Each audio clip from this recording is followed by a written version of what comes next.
Hey everyone, Tamar here from Curtain Call and Fab Collab.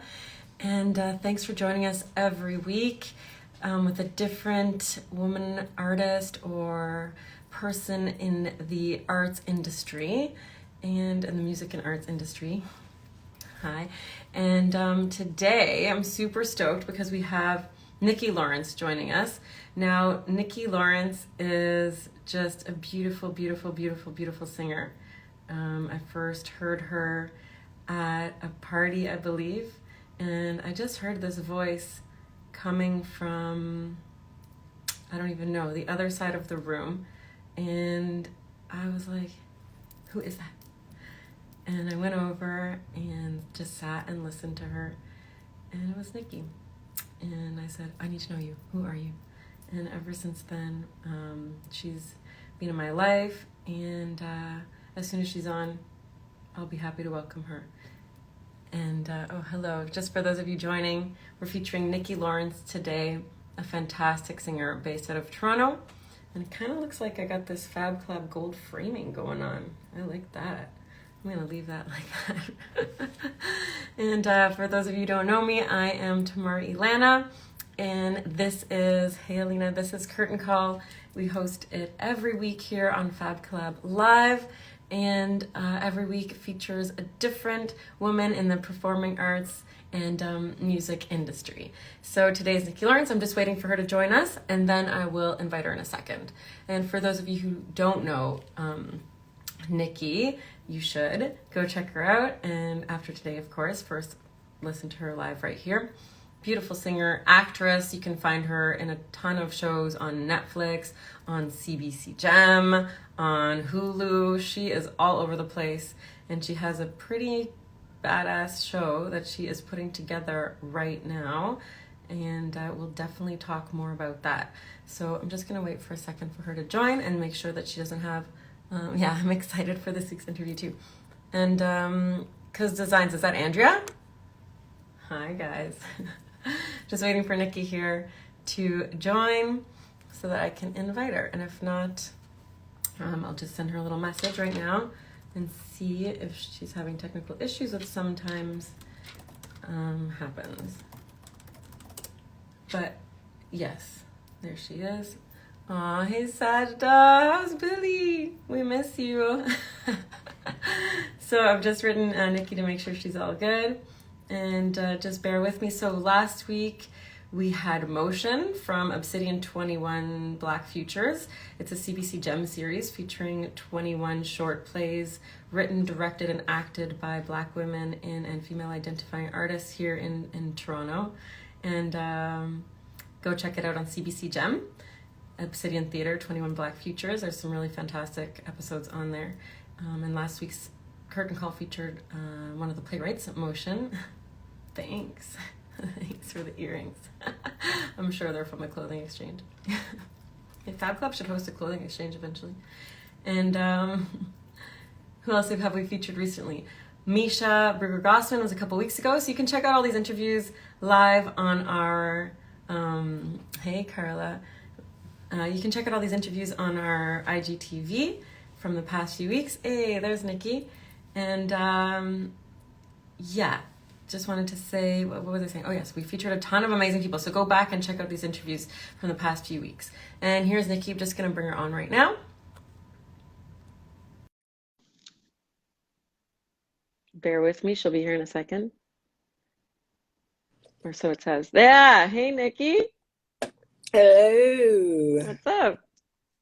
Oh, not much. Just gonna adjust this for you. Fine. Yeah. Really lucky. It's nice out today. Thank God. I know. I wish we could be outside. Well, maybe it could be next time in person. I might just ask you to move over a little bit that way because otherwise the chat is gonna cover your face and we don't want that. Oh, let's see. Or move the phone that way. We just want to see your beautiful self. Oh, other way. This way? Oh, there you go. Oh, there you are. That's yeah, good. Thank you. I'm like, where's Nicky? So I was just trying to do my little intro of you, and I was saying that the first time, I think the first time I met you was at a house party, and I heard your voice like through the room on the other side, and I just like followed it. I was like, who is that? And I went and I sat and I was like, who are you? And I remember it so clearly. So it's such an honor to have you here. Oh, thank you. I don't remember where we were, but it was probably at one of the many, beautiful parties that the community throws. We always have a good time at those. Totally. Pre-COVID times. uh, Uh, so I was just saying also that you can find you all over the place. Oh my goodness, you're like Netflix, CBC, Hulu, like you're just everywhere. yeah. And and you're here right now. So this is a fabulous Nicky Lawrence. Nicky, could you just please tell us, I had enough of me talking here, so let's hear from you for a second. What do you sing? You're a singer, you're an actress, you write music, you write plays, so just tell us a little bit about yourself. I'm an actor, vocalist, probably vocalist first, actor second. I don't know. They used to call it being sad at school, singer, actor, dancer, but I'm those things. And I have written two of my own shows. And then when I'm not doing my own stuff, I'm usually in some sort of Canadian series, although some of them have been American. But yeah, I've done a lot of film and TV as well. Can you give us some examples so we can go check them out? I'm in Working Moms, and with an E, Killjoys, to name a few. That's all I can think of right now. Just go to Well, IMDb, you'll see it all there. yeah, exactly. And we'll also post some follow-up stories with all the awesome stuff that you do and you're involved in. So stay tuned, everyone, and go watch Nicky on everything. And you're a vocalist, so please tell us what do you sing? Well, I've got two of my own shows. One's called Key Change, and the other is called Ugly Black Woman.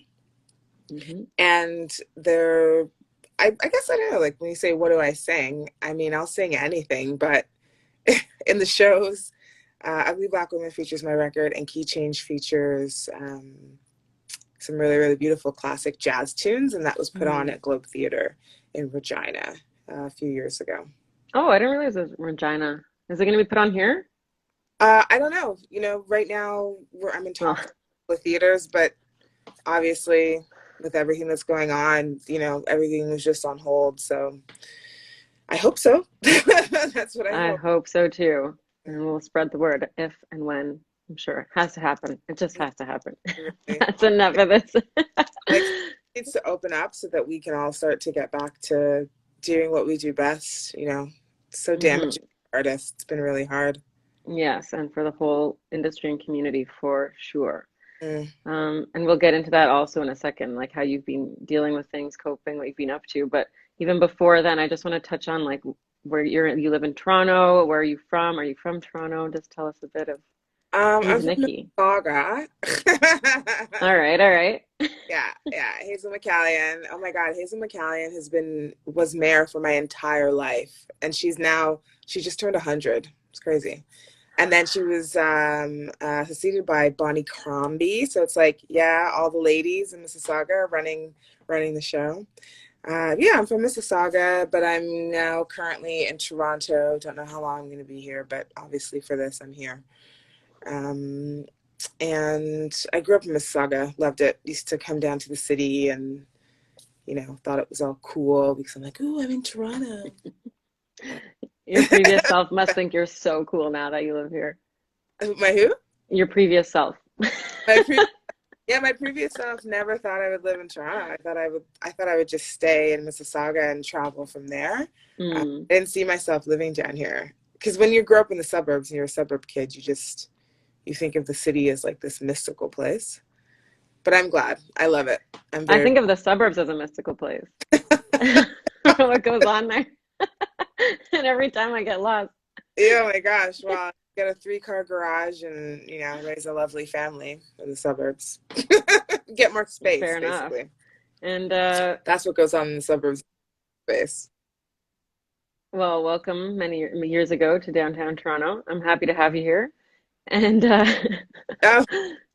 and tell us, like, what have you been up to? It's been a year now, so you're kind of like our mark on Curtain Call and Fab Club and in the world for truly a year, minus a couple days, I guess, but really a year of lockdown.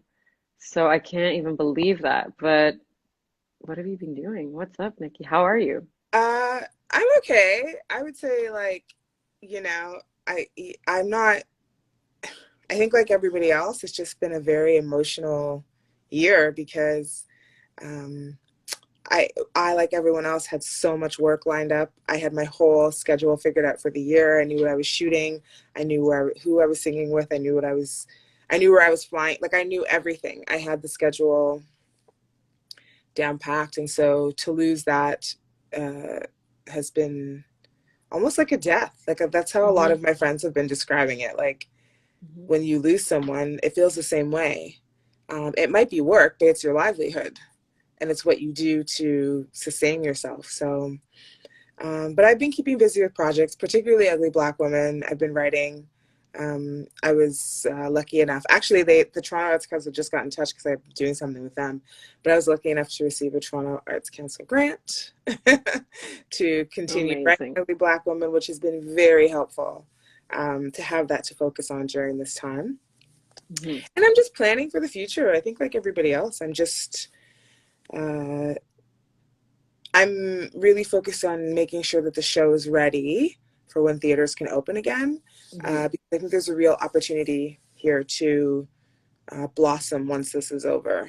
You know, I we've all been agree. buried in the dirt, and it Hmm. depends on how you think about it. Some people think they've been buried and died, and other people think, like me, think they've been buried, and once we get out of this, it's time to grow and sprout. So Oh, I love that. yeah, no shade to anyone who's had a rough time because there are a lot of people who've had a really, really difficult time. But Hmm. for me, it's been an opportunity to focus on my work and just try to look at what I really want from my life. So I'm just going in that direction. Wow. Ole. Can you tell us about the Ugly Black Woman show? Like, I can't wait. And also, please, like, just want to say before I forget, when we do come out of this and it is time to regrow from that earth that you're in, Mhm. please let us know and tell me how Fab Club can help. And we're Oh, here. Fab Club will Just want be to able to say, help. I think what I'm awesome. That's what we're here for. Yeah, I think, well, first of all, this is a great idea. Like, everything starts from a seed. And I remember when you Mhm. were talking about this. So good for you for not just talking about it. Because how many people do we know who just talk about stuff and never actually do it? So True. Thank you so much. it's good for you. I'm glad you're doing it. And I really hope it's successful. Wow. Well, thank you to you, and got to take this opportunity to thank you to the whole Fab Club team because there's a lot of people working really hard to keep it going and keep it Mm, live. So thanks to everybody. Some of yeah. them are here now. Alina, Ali, Leah, my mom, of course, always supporting. Your mom. And Hey, mama. yeah, and she Um, says, "Hey, Nikki, always remember hearing you for the first time at Art Square. Mesmerizing." She just wrote oh, that. that's I beautiful. agree. Well, the way Yeah. that So tell us about. Oh, sorry. Go ahead. Go ahead. I think what I'm going to do, what I've really been focusing on, particularly with Ugly Black Women, is doing a run of shows when this is over, so that there's like, so it's like, hey, the show is running for a week at this Hmm. place, and I produce it myself because I think it's important to show people that you can do this work um, and that it's possible, it's feasible. So I've been Hmm. lucky, so I've gotten a couple of grants, and so I think part of the plan is doing a run of Ugly Black Women in a fixed space, um, so that people can come to one place instead of doing it in different. You know what I mean? Makes sense. So when that happens, Fab Club will definitely know because I'll be giving you posters and all that stuff to stream. But Of of course. course, I mean, it's more and more looking like that's not going to be until 2022 Wow. And do because, you think, oh, I'll ask you after. Go ahead. well, just because, I mean, the mayor and the city have canceled all events through to July. So No, I hear you. It's very hard to plan right now. It's pretty much impossible. yeah. But, have you been thinking of, like, I've been thinking about this a lot lately and talking to people about it. Do you think, like, when eventually you do present the show, it'll be all in person, or do you think there'll be like an online kind of hybrid component to it moving forward? Also, bye, Carla. Thanks. Uh, that's a good question. I would rather it all be in person. Uh-huh.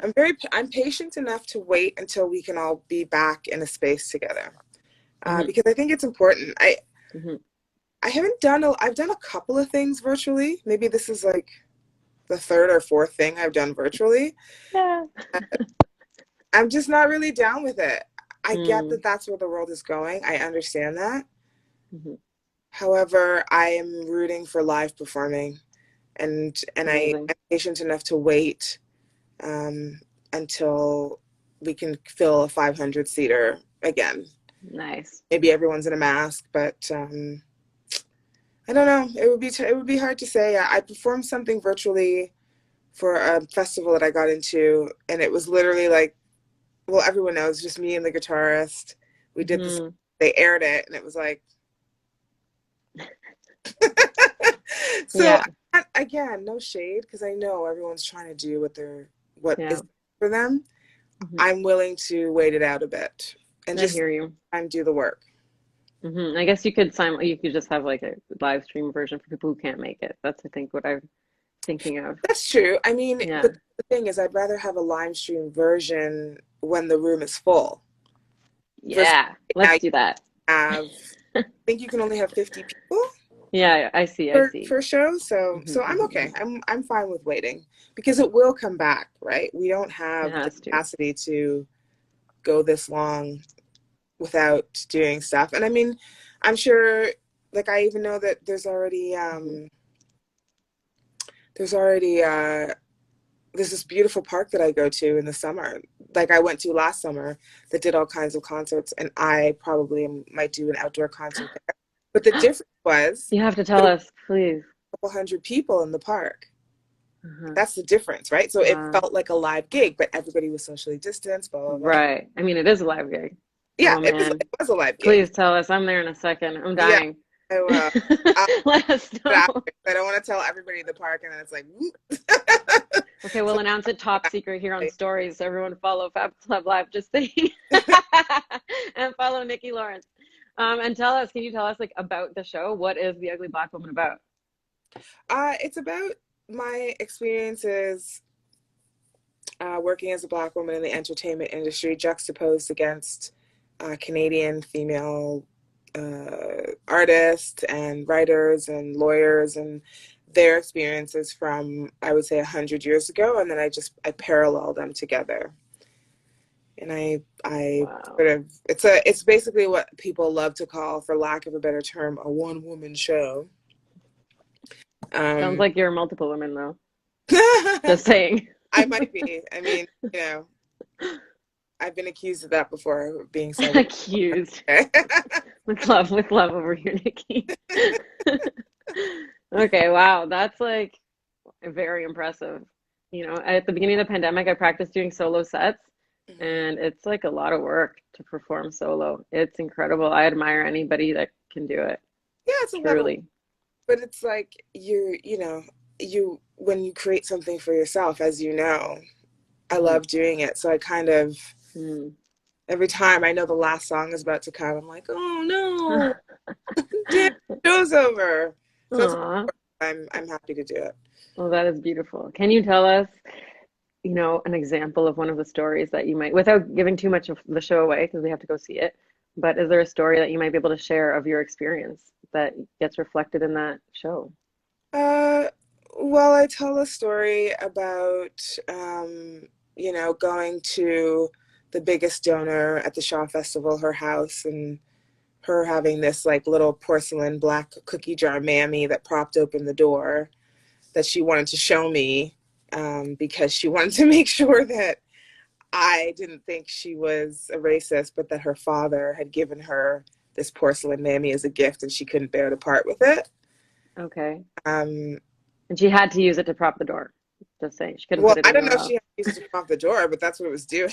It was No, but prop I'm saying like that's it her. was Okay. propping open the French doors that led to her football stadium living room.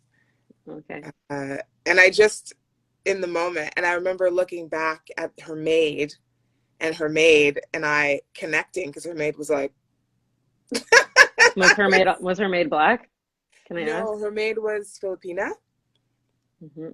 POC. but it just was very clear that the maid and I had a connection of like, oh, this is, and it's one of those things where I was horrified at the time, but I look back on it now and I laugh because I just think she had no idea what she was doing. Not that that's an excuse, but a lot of times, a lot of these stories, you just Mm-hmm. recognize that these people have no idea what they're doing. And I'm not going to explain to them because I don't have the time. Mm-hmm. Uh, but I use it in the show to Mm-hmm. alert people to Mm-hmm. certain kinds of behavior that just won't be tolerated anymore. Mm-hmm. Uh, What do you do in the moment? Like, did you do anything, say anything? Or did you just like no, whatever? I just went home and called a couple of friends and told them, and they were like, "What?"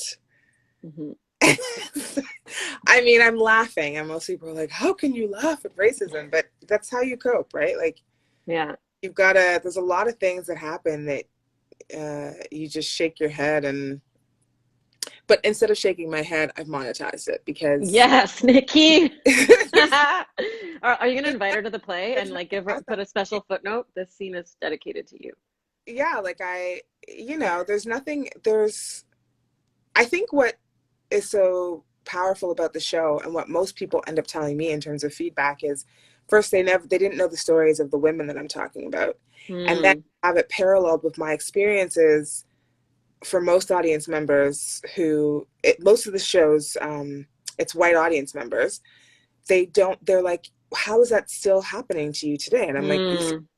that's the thing. That's what you need to recognize, is that it's a blind spot for you because um, you don't have to live this way, and I have to live this way. And so instead of internalizing it, I spit it back out towards people.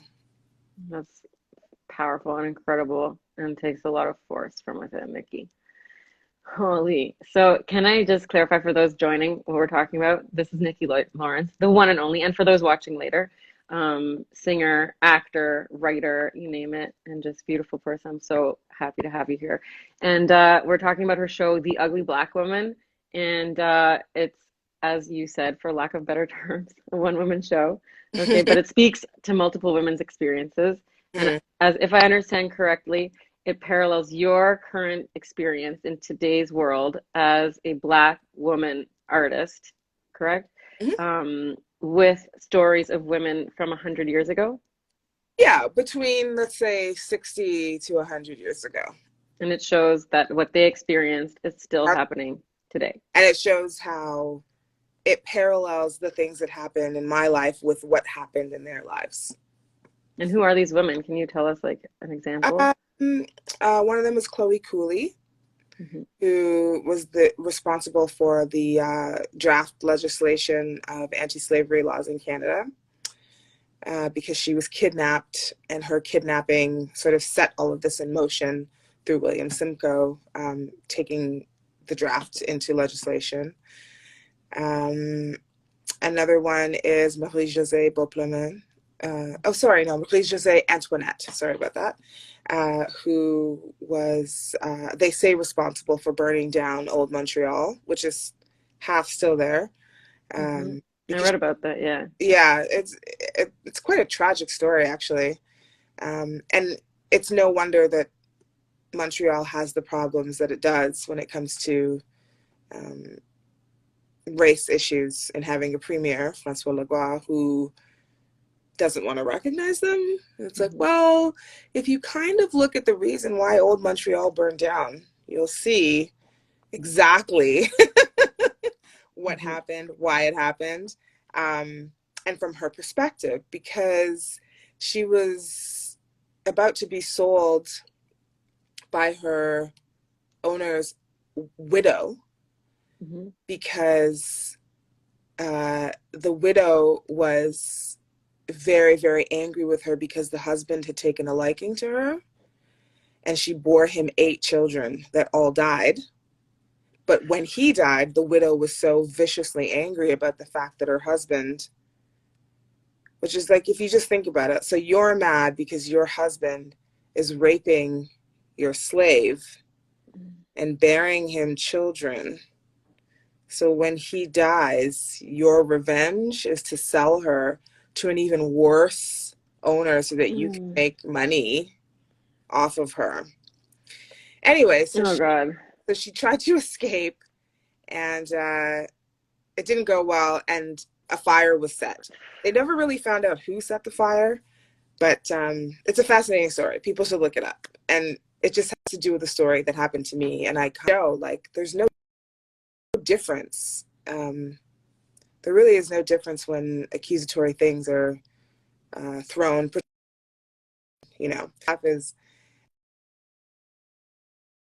everybody is all over the whole like Meghan Markle thing and the interview and what's happened with the palace, and oh my God, I'm so shocked. And as Black women, we're not shocked. This is just normal. This is how we've lived. And also, it's the friggin' institution that colonized and started this country. Of course they're racist. Like, of course there's... I know, that's the blatant part to me. I was just talking with my mom and Allie yesterday about the exact same thing. It's like they colonized most of the world. They were the head of the Atlantic slave trade. And then you don't think they're going to have a problem with the baby being part Black? Like, I just... Sorry, I'm laughing. I'm just laughing because I had the exact same thought pattern as you. Like, yeah, it's dead just, on. I don't understand. What I never understand is people who don't understand how that is just a direct correlation and connection. Mm-hmm, I mean, totally. we Canada are a colony of Britain. Mm-hmm. Mm-hmm, exactly.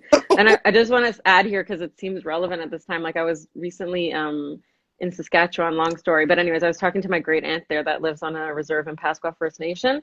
And she was saying how she used to work at the hospital there. And there was like another staff member that would be like so proud about always talking about the Indian agent that was her grandfather. And she was always like boasting about him and how cool he was and how great things he did. And for my great aunt, who like, her parents were taken by this, I don't know, maybe not this exact Indian agent, maybe his predecessor, but were taken by an Indian agent and put into a residential school system.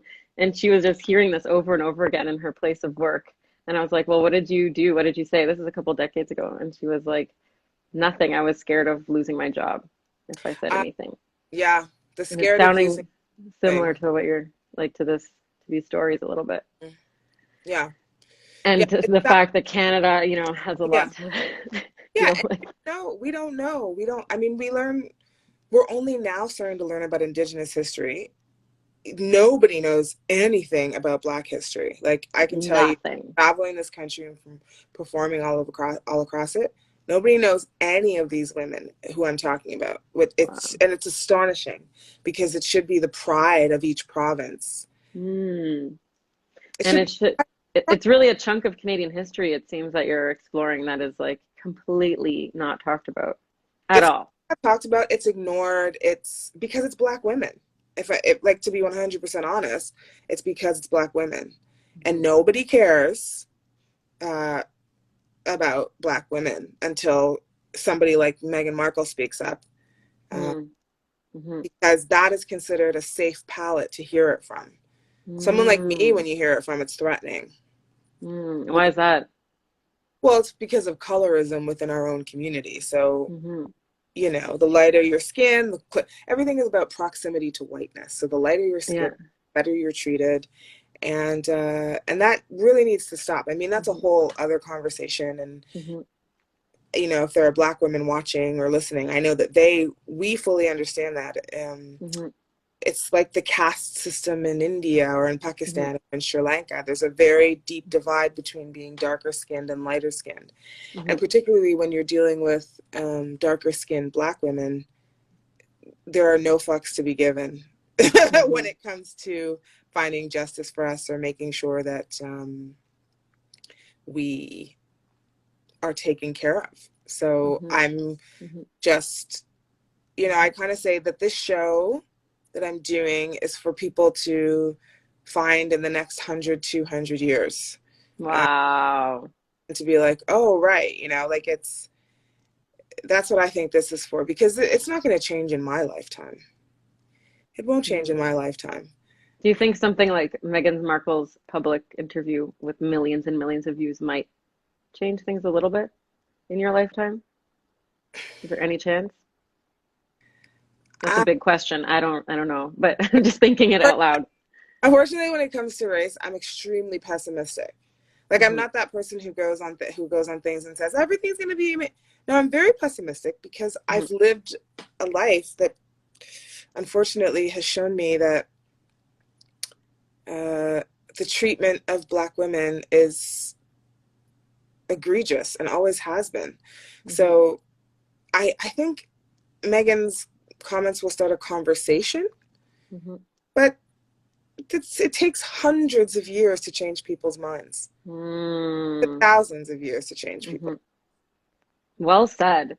I did see that show a couple years ago that S.E. Mensa put on, called Shades, that talked a lot about colorism within the All Black right. community. Did you see that one? I Yeah. know, Essie. So I saw like Yeah.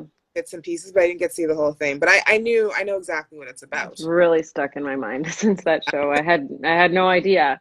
I'm like, Yeah. I'm just gonna read a couple of comments here. Kunal joining us from India, flamenco dancer in India. Hey Kunal, he says, please tell us about Miss Nicky, please. So Nicky is an incredible, amazing, beautiful, beautiful, gorgeous singer and person and actor.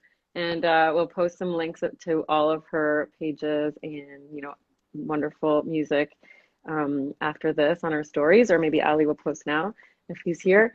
And she's telling us about her experience as a Black female artist in Canada and about her show, The Ugly Black Woman. But can I call it like The Beautiful Black Woman? That's how I see you. Every time I say it, I'm like, that's not true. No. Well, But I understand. that's the That's what, point, right? Like yeah. that's the point is to make people say it because then you Mhm. actually have to think about what it means, right? Because people come to me, go, "Oh, you're not ugly, you're so pretty." I'm like, "Yeah, I know I'm beautiful. It's not. It has nothing to do with that. It has to do with the Perception. way perception and the way that you treat women who look like Mm. me without even thinking about it. So having, Hmm. what are all the buzzwords? Unconscious bias, blah blah blah, Hmm. all of Hmm. that stuff. Hmm. That's So, really. oh, I just noticed there's like a new chat box. So Instagram is stepping it up. So sorry, YYZ girl. I just saw this now. How can we expose more Black audiences to the show? Partnerships with schools, churches, other ideas. Just gonna put that Oh out yeah, there. a partnership with schools would be really good, especially the stories for the little ones. Mm. There's a couple of kids who've come to see the show, and they're so sweet. They have so many questions, and Aw. um, they want to know, they want to learn, they want to know so much about, for them, it's like, well, why are you sad? Why is little kids? Aw. That's the questions that they ask. Why are you sad? And why was the lady sad? And Such um, a good question. yeah, like they have a lot of questions about why our stories are so sad. And Mm. I think, but I think, coupling it with music, yes, and going into schools would be a good idea. So if anyone's from the TDSB or Yeah. the Toronto Catholic, this Catholic District School Board, Public District, anyways, or All private, of the boards. all over the board. It's for kids. Kids can see it as well. Mm. Amazing. There's no swearing really. Maybe there's a little bit of swearing, but that can always be edited out. Totally. Beep. No, I'm joking. But so if anybody does have ideas, just feel free to write me. I can put you in touch with Nicky. We can follow Hmm. up and see how we can get the word out. For sure. I can't even wait. And Alina is saying, honestly, I've learned more about Black women and Black history from Curtain Call guests and other artists than I ever did in the US public school system. So that's amazing. Thank you. Thank you. Yeah, we're like 1 month of Black women. Why? Like Black women all the time. Let's extend this and just I mean, shouldn't be a thing. It's just like Nikki's an amazing, beautiful person. Can we have her on the show, But it also does, it's been pretty incredible. Once we opened the doors and intentionally set out to find Black women, at first it was difficult. I got to say, my first conversation with Alicia at the Hmm. beginning of the month with Alicia from TD Bank, TD Ready Commitment. She's in charge there of funding a lot of the arts in Toronto through TD. She's incredible. And it was hard at first. I had a whole conversation with her about it. I'm like, where is everybody? And why are they so hard to find? And Hmm. she's like, well, one of the reasons is because people only ask us to do stuff in February. And we Right. were like, that needs to change. Yeah. It's like, Like, it's, that it's makes no not sense. just Black History Month. Are you kidding me? Like I don't even really participate in Black History Month because it Hmm. gets on my damn nerves. Totally. It's like International Women's Day. It's like one day. Yeah. Like, anyways, yeah, but that's a whole other story. So thanks, Alina. Thanks, Alina. I agree. Yeah, I'm learning so much, and just like these are some of my favorite people, anyways, in general. So and just yes, come to India, Nicky. Kunal, you should bring India over. I mean India. You should bring Nicky over How are to you gonna bring India. India over here? Yeah, we should do a collaboration. We should go with Kunal in India. That'd be so Someone's asking cool. me to come to India. I can't see what you're seeing, so Oh, where? How come? Well, I I'm don't reading know. all the questions, so you're not missing anything. Oh, Kunal does say, I hate it when the entire world, including India, earns their brownie points on this subject, not even knowing the Black history and pain. That's very sad. Very Yeah, that's a big conversation, but sad. I mean, Yeah. as they like, I follow this great account on Instagram called Brown History, and Mm. um, but you see, my mom's a Brit, so I know a lot about Mm-hmm. what happened in India Whoa. and the split into, anyways, that's a. Mm-hmm. Yeah, my boyfriend's Pakistani, so that's a whole. We can go on. We can have a whole other Oh yeah, conversation that's about right. that. See, that's why your boyfriend and I get along so well, because we were having these conversations. Remember the conversation we had that night? Super Totally. Yeah. lovely and funny. He's so smart and sweet. Aw, But that's yeah, for you, Ali. I'll come to India. Sure, if somebody wants to bring me, why not? It'd be great. Let's do it. Kunal, let's do it. We got to do it. Uh, yeah, so tell us. I know we've been like a bit over half an hour here. I don't know if you have to go or anything, but please, like, tell us, like, what other shows are you involved in right now? What are you recording? What else is on the plate for the future? Tell us, because we want to know everything. What am I doing? At least I want to know everything. I'm working on a bio play that's sort of a hybrid music thing about Jackie Shane, who was a really very, very cool trans artist who had a #2 hit on the radio here in Canada. So I'm working in conjunction with Raven Wings, who is a political activist. Cool. Yeah, she's great. We're working on this show together about Jackie, and really an ugly Black woman. Like, to be honest with you, that's really my focus, is getting Mm-hmm. that into spaces as soon as this is over. It's been difficult to concentrate, so I've kept my concentration of my blinders in one space Mm-hmm.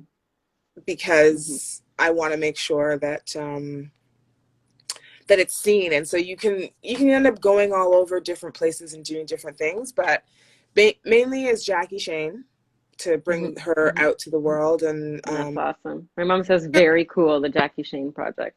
I sorry. agree. My mom just texted because I know you can't see, so I just want to let you know what people are saying. Very Uh, cool, the Jackie Shane project, says my oh, mom. cool. Yeah, yeah, I yeah. agree.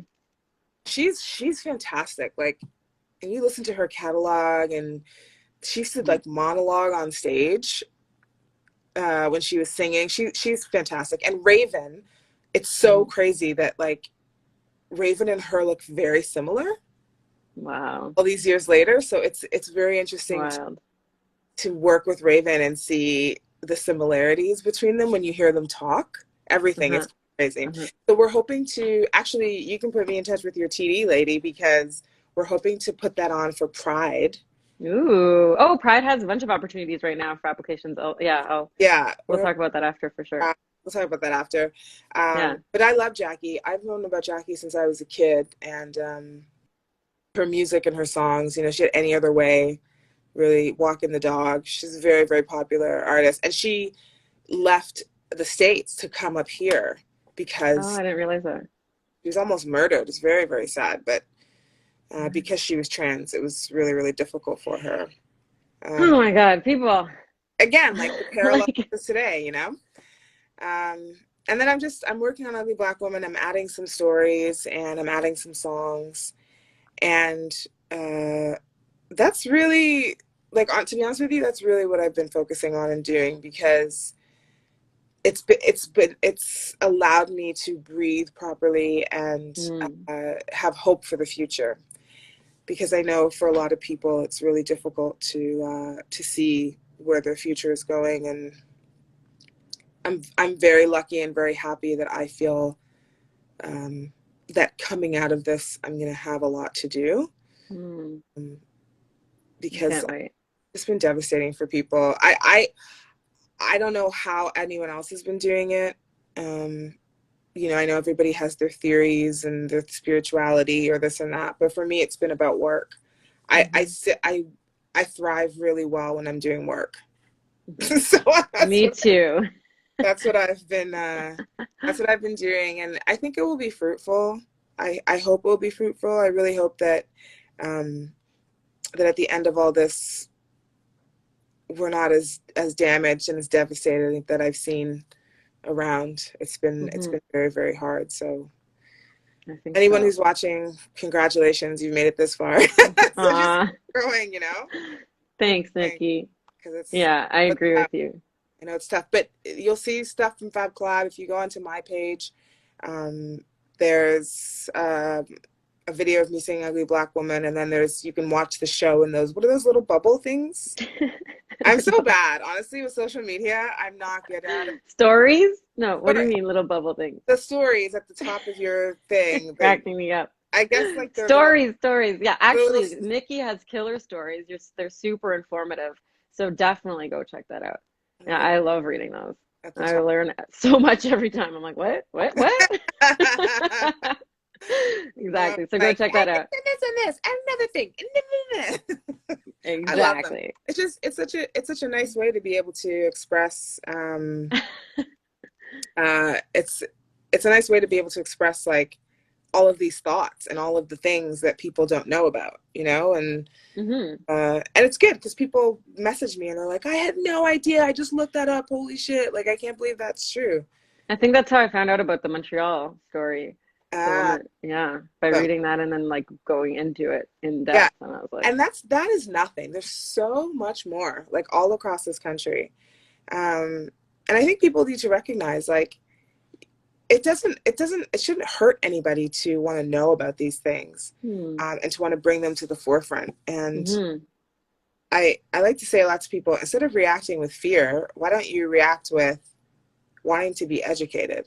Because just because I want equality for me, it doesn't mean that you're going to be below me. But we've set up this system that puts Black people, and particularly Black women, at the bottom. And so the minute anybody sees you going above, particularly the way that we've been set up as a caste system, where they think you're supposed to be, then there's a problem. And so for me, what's beautiful about this time and beautiful about having stories and being able to post is like, you can say what you want. I mean, as long as you're not hurting anybody, but it's a way to make sure that people understand really the truth of the matter and not just the sugar-coated, as I like to say, not just the sugar-coated good Negro that, people might think you should be. Oh, wow. And I gotta say, like, that I'm really hyper aware of the way Instagram sets up these stories with me at the top and guests at the bottom, and it's been bothering me for quite some time, but I don't know how to flip it, and still be able to hold the story. No, I just want to say, because like you said, the thing about people at the top and people at the bottom, and I'm like, ugh, like if I could flip it right, I would flip it right this second and put all the guests at the top, because like, but anyway, just wanted to say I'm hyper aware of this physicality here. And we do have Kunal saying, can't let you go without singing a bit, please. And that was my exact same question. But before you sing, is there anything else that we want to cover or say that we haven't covered? Just want to make sure we do that. I don't know. I guess it's for you. The questions are coming from you. I feel like I've got to say my piece. I'm not sure what everybody else has been doing, but yeah, no, this is perfect. It's all about what you're doing, your perspective, whatever you want to say, what you're working on. And that's like the whole point, is to get sort of like a behind the scenes of like, who's Nicky Lawrence? What are you doing? Who are you? What do you think? Well, people want to follow, people just follow me, because that's where all of the announcements and everything will be made. Totally. You follow the Nicky Lawrence. That's where I put everything. Yeah, go follow right now. Yeah. If you want to go follow right now, go ahead. Tell your friends, tell your mama, tell your sister. Yeah. Tell everybody, go follow, go support, go purchase whatever merch and CDs and music. Go buy tickets for shows in the future. Donate, support, please. Everybody knows. Do all the things. Do all the things. And Alina says, I could listen to Nicky all day. Formal request for a part 2. Sure. That is like really, really privileged to get like this talk with Nicky here and with all the artists like behind the scenes. And that's one of my favorite parts of this pandemic, if I can say that, is these like really up close and personal, public discussions that are rare. And I'm super honored. Right. Kunal says, please, can you sing one of your favorite or maybe one of mine? I'll Be There by Mariah Carey. I don't know if we're taking requests, but I'm just reading the comments here. I'll be there. There you go, Mariah Kunal. Carey, I love her. She's great, obviously. Killer singer. Yeah. Like from way back in the day. Love her. I mean, she's obviously still singing, but I love her classic stuff. The very first album was the best. Was it Vision of Love? Vision of Love was the first album. I think so. Yeah, that was the best. And the little black dress, and she's on the swing. Like, yeah, I remember that. Where are you swinging to? I had a cassette tape of her that I'd bring on ethnomusicology folklore gathering music trips with my mom and just like replay that cassette over and over, like on the bus. There's pictures of me. Yeah. Who now wants all the black beautiful people to come to India. Just telling you. Kunal just wants all the beautiful black people to come to India. Oh. Like, okay, I'm just reading the comments here. Yeah, I think you have a fan. You have a new fan in Kunal. That's very sweet. He's an awesome flamenco dancer there. Yeah. Like, you know, follow me. The Ugly Black One will be there as soon as things open back up. I'm in talks with theaters to have it, you know, put in local theaters and do a run of the show, and that's really my focus. And it will happen. Yeah, it will. There's nothing else that I'd rather be doing. So even though I do film and TV, I'm really focused on making sure that this show gets out there and people are able to see it. So that let's be clear, this is not just a show. This is like a huge chunk of important Canadian history. That's what it's sounding like to me.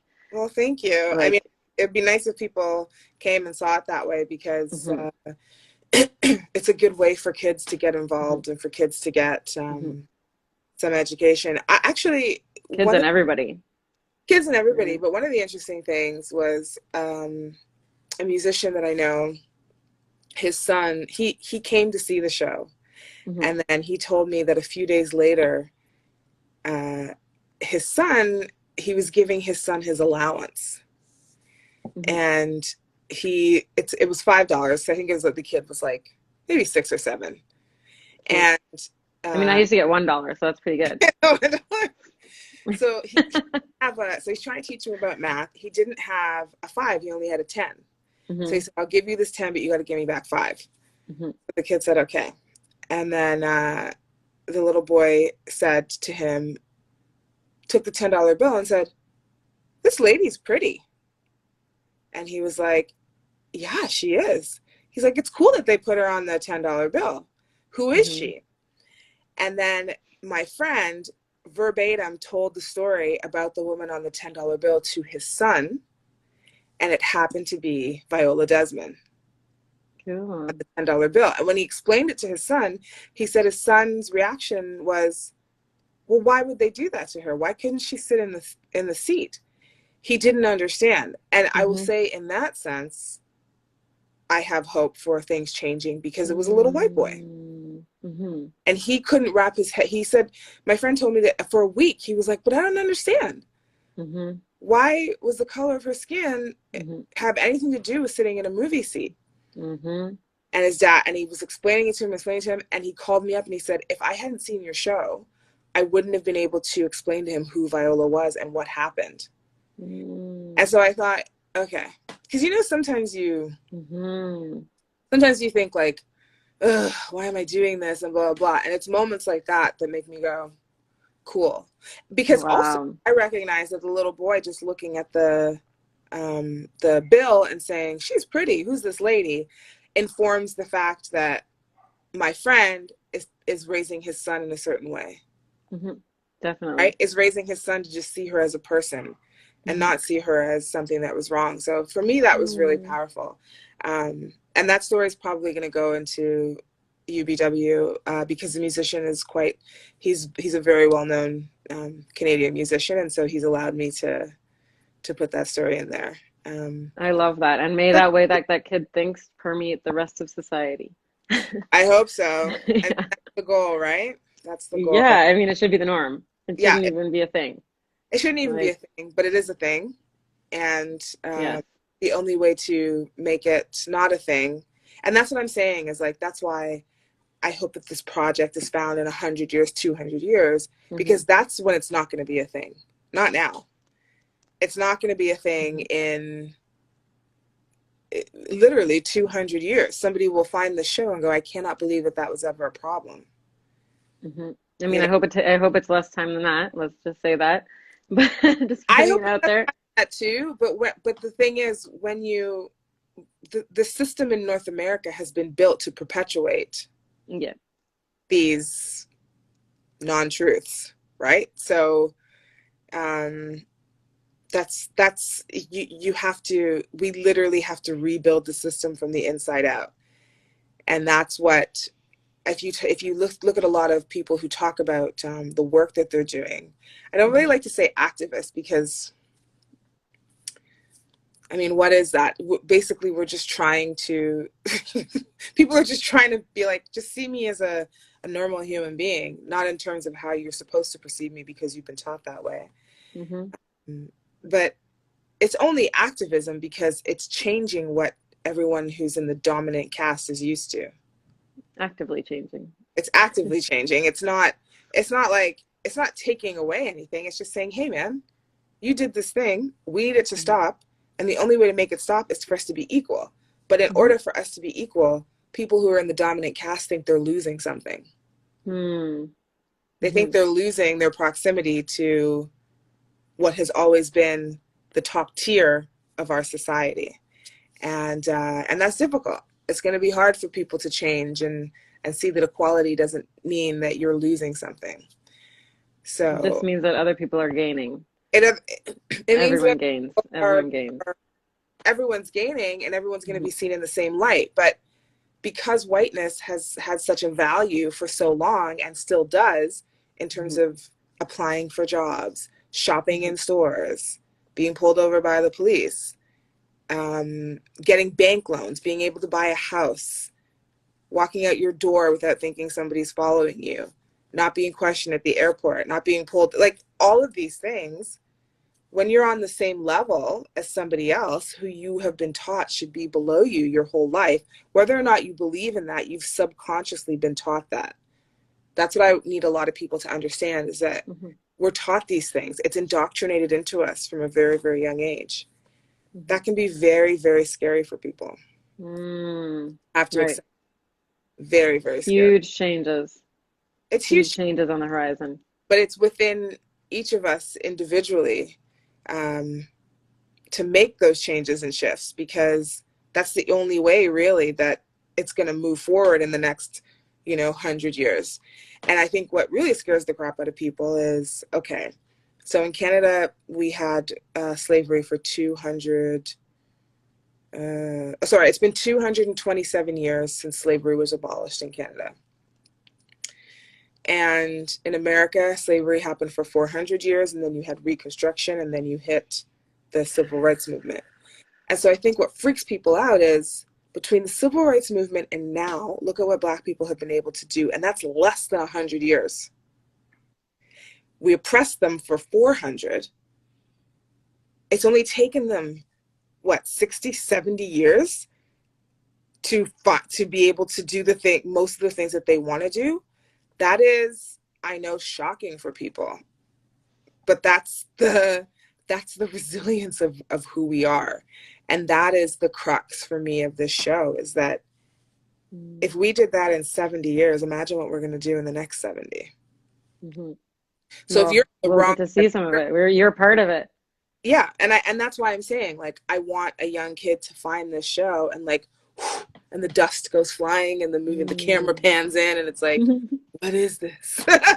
Cool. I love it. For me, that's what's most important, is that the work that I'm doing now is to lead to change for when I'm not here. That's really how I think of it. Beautiful. And in a lot of Indigenous thought, you think of the 7 generations before you and the 7 generations after you. Ooh, I like that. Yeah.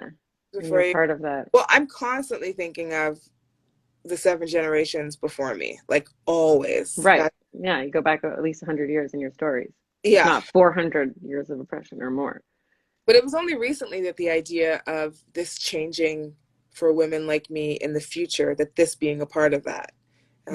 sort of came to mind, because when you're in the moment and you're not enjoying yourself and you're struggling, like, why am I doing this? What is this? And then I went, oh, like, I don't know, the penny just dropped for me, because for one day I was writing one of the stories and I was so frustrated. And then I thought, oh, wait a minute, like, I can actually sit here and do this because of what Marie José went through, because of what Chloe Cooley went through, because of what, Eleanor Collins did. So I really would be honored if I was held in the same esteem as those women one day in the future. So I'm really, I'm wanting to put it together as a book and make it into a play so that people can buy it at performances, and all of that stuff is in the works. Just takes forever, and we're in the middle of a global pandemic. So oh my God. Well, 100% support from here. I am sure people are going to hold you in that high regard 7 generations plus down the road. I hope, and be like, thank God Nicky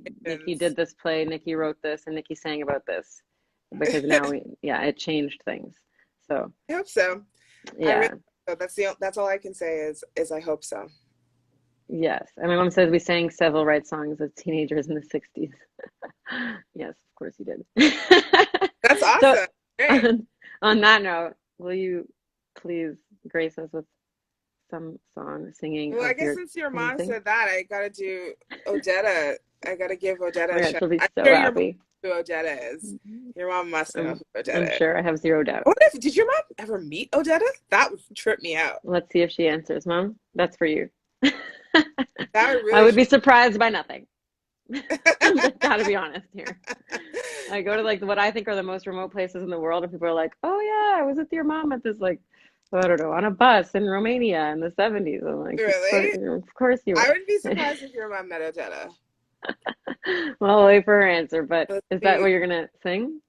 Yeah. Oh, freedom. Ooh. Oh, she says yes. She did? Well, you know what? So, she said so did I. So did I. So did you. Oh, she's okay. I'm gonna have to hear that story someday. Oh my Backstage at the Lomax Memorial. She says at the Alan Lomax, great ethnomusicologist who passed away a few years ago. We sang at his memorial. Really? So there we go. Oh my God. Okay, I'm gonna have to talk to your mom, because there's another branch I'm working on something else that has to do with Odetta. So that's crazy. Go. I'm not surprised. So there you go. I can't wait to see the follow-up on that. And I think we're gonna interview my mom in April. So okay. Maybe I'll tie that in. When you're interviewed, please, I'll tune in. So please tell the Odetta story, because she's all right. We'll do that. That's awesome. I open every Ugly Black Woman with this. I can't believe that. That's so amazing. I'm not surprised. My mom's ridiculous. My God, Justin, immersive mastering, yes. Who? No, my producer, fantastic bass player, does a lot of Fab Club's audio and audio everything. And he just started getting on social media, and I've challenged him to discover stories and follow us on stories. Oh no. Like, don't freeze. Oh, there we are. Unfreeze. Anyway, Justin, Fab Club's audio everything, and Ventana's audio everything, and bass player is new to socials, and I've challenged him to come check out Instagram Lives and Stories, and I just saw he joined, so I'm just giving him a little shout out. This is a good one to be at, Nicky Lawrence, and she's about to sing, so you came at the best time. Nicky? There you are. Okay. You keep no. But that's okay. Oh no. Yay, social media. Okay. Odetta, oh freedom. Oh freedom. Oh freedom. Oh freedom over me. And before I be a slave, I'll be buried in my grave and go home to my Lord and be free.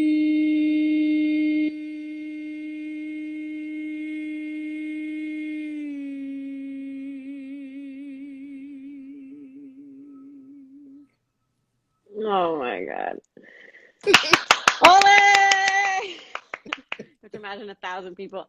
Ah, that was incredibly gorgeous. It's so funny.